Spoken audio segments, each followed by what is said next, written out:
Hello my YouTube channel सतरंग जीवन के प्रणाम। आप सभी को कैसे हैं आप सभी। आशा करती हूँ आप सब बहुत अच्छे होंगे। दोस्तों आज का हमारा कथा प्रसंग है दामोदर मास की लीला। तो आइए सुनते हैं कार्तिक मास में यह सुंदर सा प्रसंग। अब जैसा कि हम सब जानते हैं कि हमारे बाल गोपाल माखन चोर के नाम से भी जानते हैं, क्योंकि उन्हें माखन खाना बहुत पसंद था और वे अक्सर माखन चुरा कर खा लिया करते थे। एक बार यशोदा मैया ने माखन बनाकर रसोई घर से कुछ लेने चली गईं और श्री कृष्ण ने माखन की मटकी को ऊपर बंधा देख माखन खाने की तरकीब अपनाई। श्री कृष्ण उस समय बहुत छोटे थे और उनका हाथ ऊपर रखे माखन की मटकी तक नहीं पहुंच पा रहा था। तब उन्होंने माखन खाने के लिए पास में रखे ऊखल को रखा और उस पर चढ़कर माखन की मटकी तोड़ माखन निकालकर खाने लगे। इतने में माँ यशोदा वहाँ पहुँची और उन्होंने देखा कि सारी मटकी टूटी पड़ी है। कान्हा की इतनी शैतानी पर माँ यशोदा ने उन्हें इस ऊखल में से बांध दिया। श्री कृष्ण को यशोदा माँ ने कमर पर रस्सी से कसकर इस ऊखल में बांध दिया, जिस पर वह चढ़कर माखन की मटकी से माखन निकालकर खा रहे थे। दरअसल नारद मुनि ने कुबेर के दो पुत्रों नल कुंवर और मानिग्रीव को श्राप देकर वृक्ष बना दिया था।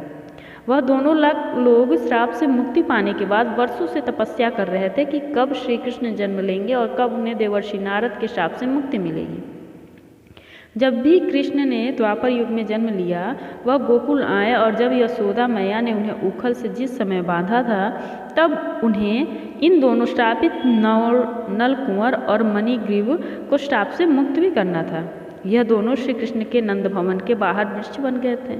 जब श्री कृष्ण बाल रूप में ऊखल से बंधे हुए थे तब पास में यह दोनों कुबेर के पुत्र एक श्रापित वृक्ष के रूप में खड़े थे।